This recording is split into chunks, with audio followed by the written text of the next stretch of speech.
사도신경으로 함께 신앙 고백 드리겠습니다. 나는 전능하신 아버지 하나님 천지의 창조주를 믿습니다. 나는 그의 유일하신 아들 우리 주 예수 그리스도를 믿습니다.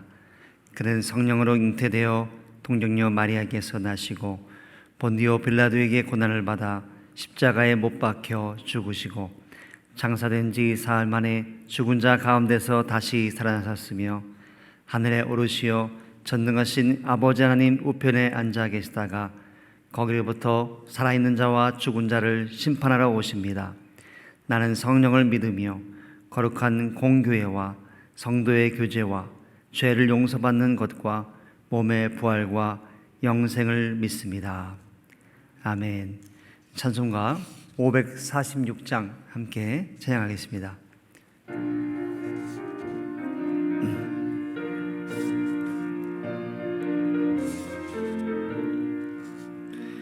주님 약속하신 말씀 위에서 영원토록 주를 찬송하리라. 소리 높여 주께 영광 돌리며 약속 믿고 굳게 서리라. 굳게 서리 영원하신 말씀 위에 굳게 서리. 굳게 서리 그 말씀 위에 굳게 서리라. 주님 약속하신 말씀 위에서 세상 염려 내게 엄습할 때에 용감하게 힘써 싸워 이기며 약속 믿고 굳게 서리라.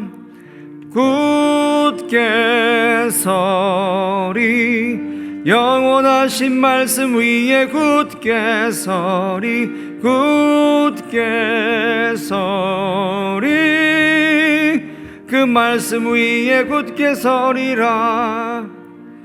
주님 약속하신 말씀 위에서 영원하신 주의 사랑 힘입고 성령으로 힘써 싸워 이기며 약속 믿고 굳게 서리라. 굳게 서리 영원하신 말씀 위에 굳게 서리. 굳게 서리 그 말씀 위에 굳게 서리라.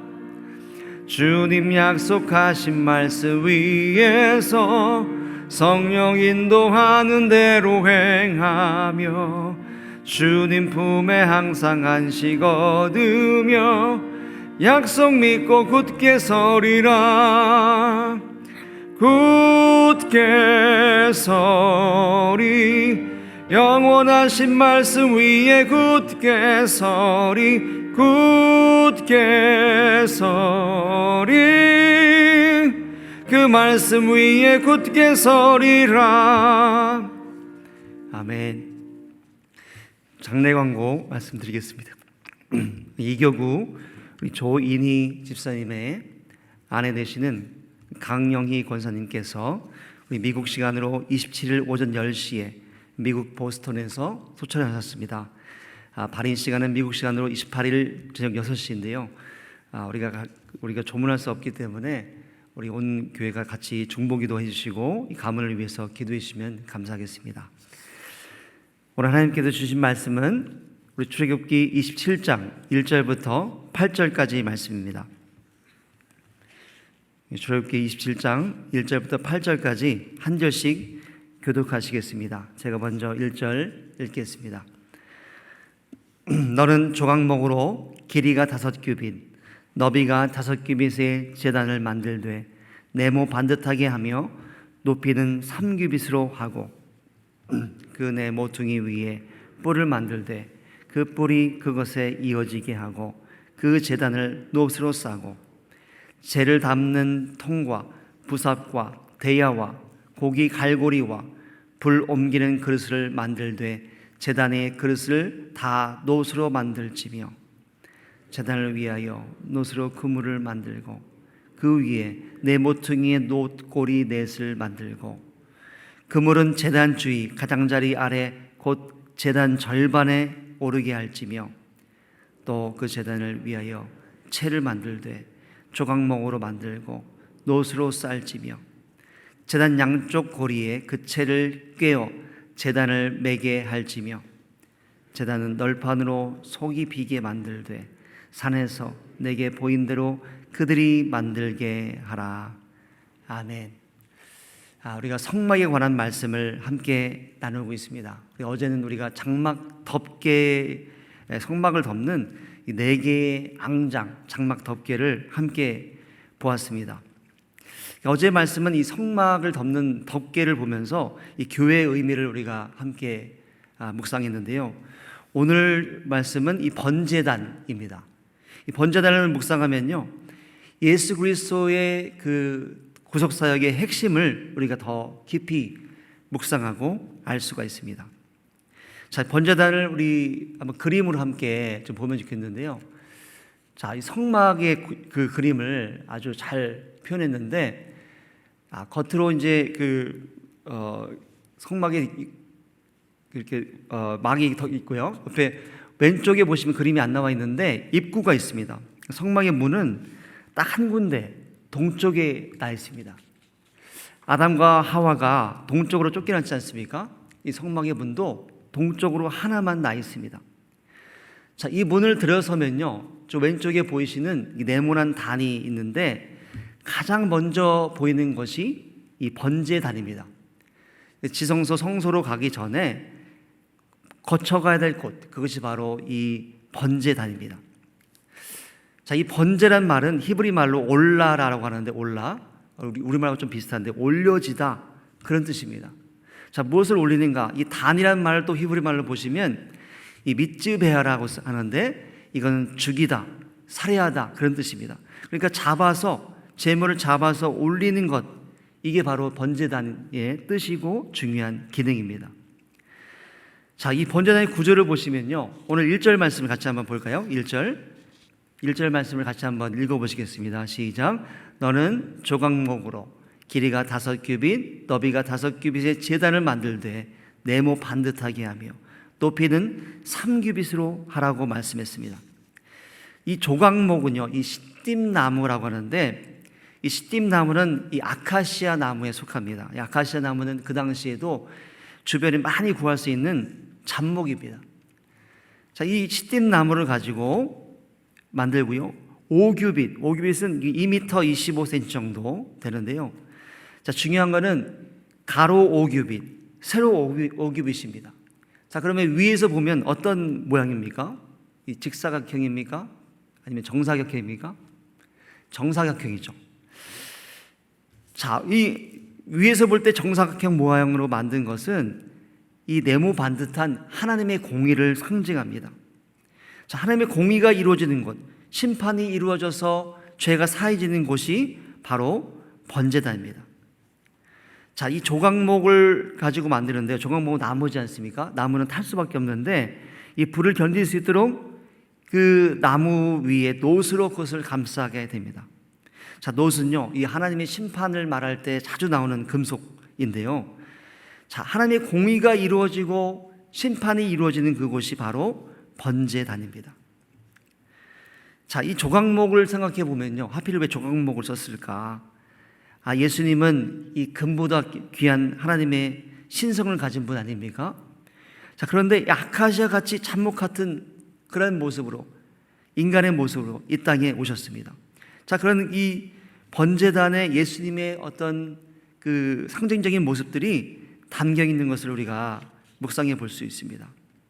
자, 이것을 보면 볼수록 예수님의 구속의 은혜가 무엇인가를 우리가 더 알 수가 있습니다. 자, 오늘 2절 말씀을 보시면은 2절에 제가 읽겠습니다. 그 네 모퉁이 위에 뿔을 만들되 그 뿔이 그것에 이어지게 하고 그 제단을 노스로 싸고. 그림을 또 멀리 있어서 잘 안 보일 텐데요, 제가 말씀드리면은 이 네 모퉁이에 제단 뿔이 있습니다. 자, 이 뿔을 노스로 싸라고 했고요.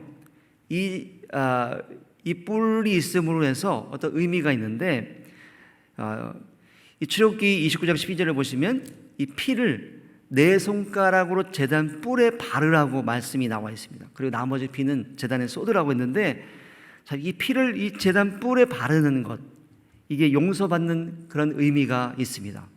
그래서 열왕기상에 보면은 다윗의 넷째 아들 그 아도니아가 반역을 했을 때 이야기가 나오는데, 자, 아도니아가 반역을 한 다음에 이제 솔로몬 앞에 붙잡혔습니다. 용서를 구하기 위해서 급히 이 번제 제단의 뿔을 손으로 잡는 장면이 나옵니다. 여기를 잡으면 용서받게 됩니다. 이 뿔을 잡으면 하나님의 은혜로 용서받는 것이 계속 말씀에 나오고 있습니다. 자, 이게 뿔의 의미 자체가 생명을 회복시키는 그런 상징적인 것이면 알 수 있습니다. 자, 3절 말씀을 보시면 이 번제단의 구성물 5가지가 나오는데 뭐가 있냐면요, 재를 담는 통, 부삽, 대야, 고기 갈고리, 또 불 옮기는 그릇, 다 이 하나마다 의미가 있는데 굉장히 자세하게 설명할 시간이 없기 때문에요. 자, 반드시 이런 5가지 또 물건이 이 제단 옆에 준비되어야 합니다. 자, 이것을 이 성전을 인도하는 레위인들, 제사장들이 준비하고 있어야 됩니다. 자, 이 준비물이 옆에 다 있고요. 그 다음에 이 번제단을 올려놓는데 제단을 만들고 흙으로 만드는 토담 위에 얹어 놓습니다.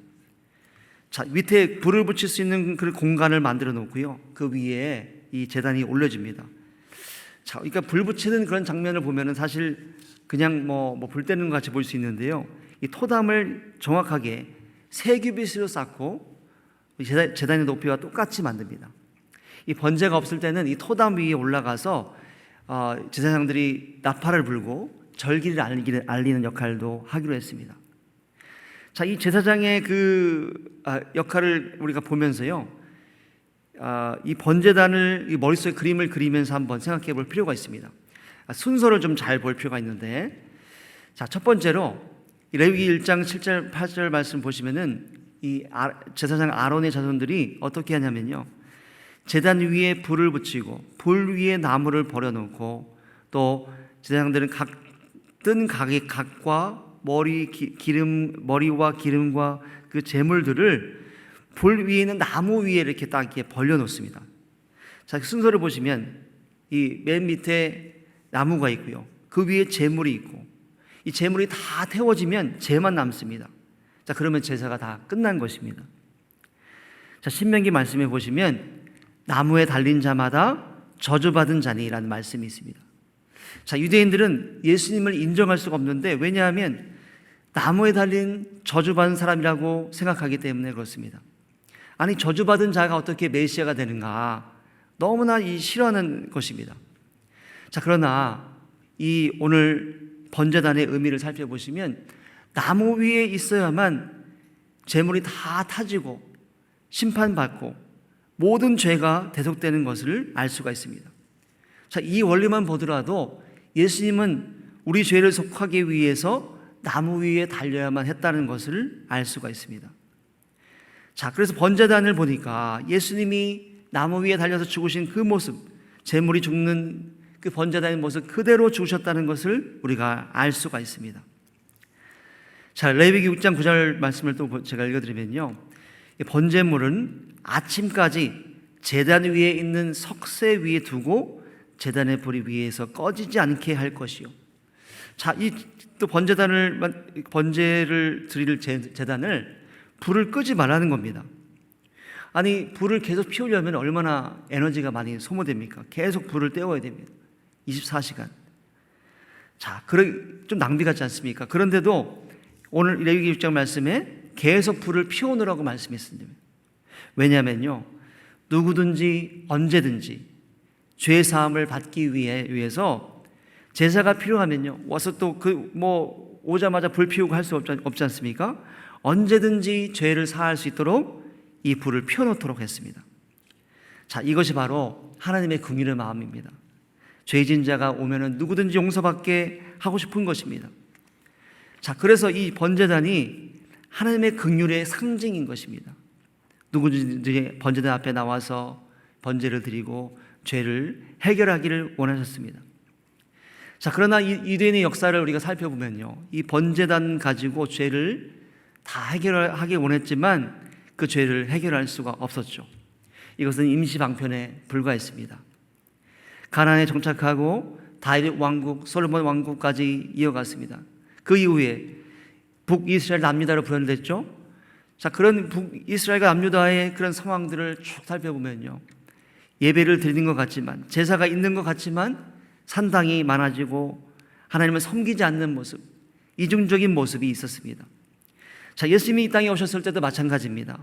그때도 집 비둘기로 제물을 바쳤습니다. 성전에서 양과 염소를 샀습니다. 죄를 지으면 그냥 양 한 마리 바치면 되지 뭐. 제사를 통해 제물을 사고 팔면서 돈 버는 사람들이 생겨났습니다. 이 종교라는 그 틀 안에 하나님의 제사가 갇혀 버렸습니다. 제사는 그냥 어떤 모양만 남고 사람들은 그 제사를 그냥 한번 하는 것 정도로 여기게 되었습니다. 예수님이 너무 안타까워하셨죠. 하나님께서 이런 제사를, 이 제사의 한계를 너무나 잘 아시고 더 완벽한 방법으로 제사를 고쳐주셨습니다. 이 히브리서 9장 말씀을 같이 한번 보면 좋겠는데요. 말씀을 한번 보여주시겠습니까? 히브리서 9장 11절부터 12절 말씀을 같이 한번 읽겠습니다. 시작. 그리스도께서는 장래 좋은 일의 대제사장으로 오사 손으로 짓지 아니하는 것 곧 이 창조에 아니한 더 크고 온전한 장막으로 말미암아 염소와 송아지의 피로 하지 아니하고 오직 자기의 피로 영원한 속죄를 이루사 단번에 성소에 들어가셨느니라. 자, 히브리서 9장에 히브리 기자가 정확하게 예수님의 역할을 알려주셨습니다. 이렇게 번제단에 여러 도구도 있고 막 복잡한 것이 있었는데 그것이 종교적인 행위로만 남았습니다. 그러나 예수님이 이 땅에 오셔서 이제 그런 제사가 필요 없도록 만들어 주셨습니다. 염소와 송아지의 피, 이게 아니라 예수 그리스도의 피, 하나님의 피로 영원한 속죄를 단번에 영원히 이루어 주셨습니다.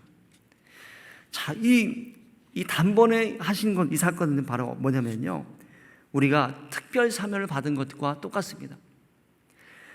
자, 사형수로 죽음이 정해진 사람이 있습니다. 그 사람이 갑자기 대통령의 사면권을 받은 것과 같습니다. 자, 이 사면권은 예수님이 값을 치러줬기 때문에 생긴 것입니다. 값을 치르지 않으면 이 사면권은 오지 않습니다. 자, 번제단에 올려진 어린 양처럼 예수님이 이미 그 단 위에서 완전히 태워지고 죄만 남으신 그런 완벽한 구속의 역사를 하셨기 때문에 그런 것입니다. 러시아 문학 거장 도스토옙스키라는 분이 있습니다. 이분이요, 이 사형수로 죽기 바로 직전, 이제 총을 쏘려고 하는 그 직전에 멈춰라 해가지고 특별 사면을 받았습니다. 그리고 이 도스토옙스키가 이 시베리아로 유형을 떠납니다. 그 시베리아의 추운 곳에 가서 있으면서 자기가 죽음의 순간 바로 직전에 사면을 받았지 않습니까? 그때부터 성경 말씀을 더 깊이 읽기 시작하고요, 인간이 무엇인가, 사람이 무엇인가를 더 고민하고 죄와 벌 같은 작품을 쓰기도 하고요, 그 러시아 시대를 관통하는 엄청난 책들을 많이 썼습니다. 자, 특별 사면 받은 이 사람의 마음이 얼마나 감격이 있었겠습니까? 감동이 있었겠습니까? 저와 여러분은 이미 특별 사면 받은 사람인 줄 믿습니다. 이미 베시와 에디가 바뀌었습니다. 하나님의 긍휼로, 예수님의 은혜로 이제 번제단의 제사는 필요가 없고요, 이제 예수님의 그 한 번의 제사로 말미암아 우리의 모든 죄가 다 사해졌습니다. 자, 우리 모두는요, 예수님의 이 은혜가 필요합니다. 긍휼이 필요합니다. 이 시대에 많은 갈등이 있습니다. 왜 갈등이 있습니까? 우리의 죄의 문제를 해결하지 못하기 때문에 그렇습니다. 늘 더 가지고 욕심을 가지고 살기 때문에 이 죄의 문제를 해결하지 못하고 늘 갈등하고 싸우게 됩니다. 나라와 나라가 싸우게 되고요, 여당과 야당이 싸우게 되고요, 계속 우리는 싸우는 모습을 보게 됩니다. 자, 그런 모습 앞에 우리는 예수님의 이 놀라운 은혜가 필요한 것입니다. 특별 사면 받은 저와 여러분이 먼저 그 은혜를 누려야 될 줄 믿습니다. 그리고 더 이상 싸우고 우리가 서로를 비방하고 욕하는 것이 아니라 우리는 이제 은혜의 시대를 살고 있습니다. 예수님의 그 은혜를 우리가 가지고 살기 때문에 더 이상 갈등과 싸움에 우리 노출되지 않고요. 이제는 은혜를 나누는 인생으로 살아야 될 줄 믿습니다. 자, 우리는요, 예수님이 이 번제단에서 모든 죄를 다 짊어지고 가셨습니다. 자, 그렇기 때문에 우리의 죄는 더 이상 능력이 없다는 것을 아셔야 됩니다. 예수님을 믿는 저와 여러분에게는 이 죄의 권세가 우리를 붙잡는 게 아니라 하나님의 권세, 예수님의 은혜, 하나님의 사랑이 우리를 붙잡고 있습니다. 자, 그렇기 때문에 가끔씩 우리가 화도 내고 또 실수할 때가 있습니다. 그럴 때마다 하나님의 은혜를 딱 붙잡으면 되는 것입니다. 아까 말씀처럼 이 번제단의 뿔을 잡는 다윗의 넷째 아들 야도니아처럼 우리가 그 어떤 뭔가 실수했을 때는 바로 기도하면서 이 번제단의 뿔을 잡는 사람처럼 주여 나의 죄를 용서해 주시옵소서 라고 고백하면 우리의 죄가 사해지고 우리가 회복될 수 있는 놀라운 은혜를 우리 이미 갖고 있는 것입니다. 자, 그러므로 이 새벽마다 우리가 기도할 때 우리 마음에 불편한 마음 또 다툼 때문에 힘든 마음이 있을 때 하나님 나를 불쌍히 여겨주시고 나를 깨끗게 하여 주시옵소서 내 마음을 정결케 하셔서 말하면 그렇게 기도할 때 하나님의 은혜가 바로 즉시 효력이 임할 줄 믿습니다. 자, 그리고 우리는요 그 죄에 매여 있지 않고 죄를 해결하고 다시 나가서 은혜를 선포하는 사람이 될 수 있는 줄 믿습니다. 자, 이번 주 이제 화요일부터 하루하루 지내면서 우리 안에 긍휼과 은혜가 충만하시기를 바랍니다. 하나님의 말씀을 선포하며 우리 늘 예수 그리스도의 십자가의 은혜로 살아가는 저와 여러분 되시기를 간절히 축복합니다. 잠깐 기도하겠습니다. 하나님 아버지, 오늘 말씀에 번제단의 의미를 살펴보았습니다. 하나님, 예수님께서 그 번제단의 그 모든 그런 의미를 가지고 십자가에서 죽으시고 모든 죄를 사하신 것을 우리가 보았습니다. 예수님의 피로 영원한 속죄를 이루어 주심을 감사하며 찬양드립니다. 주님, 우리 인생에 이제 더 이상 죄의 권세가 없음을 고백합니다. 주님, 내 인생을 주님의 은혜로 붙들어 주셔서 십자가의 은혜로 살게 도와주시고 우리가 어렵고 힘들 때마다 마음이 지치고 또 죄 때문에 힘들어할 때마다 다시 한번 기도하며 회개하고 우리가 즉시 회복되는 역사를 경험케 도와주시옵소서. 하나님, 우리 삶에 은혜 주심을 믿습니다. 날마다 주의 말씀과 은혜 가운데 살게 도와주시고 날마다 주께서 인도하여 주시옵소서. 하나님, 오늘 하루의 삶을 주께 부탁합니다. 우리가 가는 모든 곳마다 주님의 은혜가 임하게 도와주시고 날마다 주의 말씀을 따라가는 우리가 되게 축복하여 주시옵소서. 감사드리며 살아계신 예수 그리스도의 이름으로 간절히 기도드렸습니다. 아멘. 하늘에 계신 우리 아버지, 아버지의 이름을 거룩하게 하시며 아버지의 나라가 오게 하시며 아버지의 뜻이 하늘에서와 같이 땅에서도 이루어지게 하소서. 오늘 우리에게 일용할 양식을 주시고 우리가 우리에게 잘못한 사람을 용서해 준 것 같이 우리 죄를 용서해 주시고 우리를 시험에 빠지지 않게 하시고 악에서 구하소서. 나라와 권능과 영광이 영원히 아버지의 것입니다. 아멘.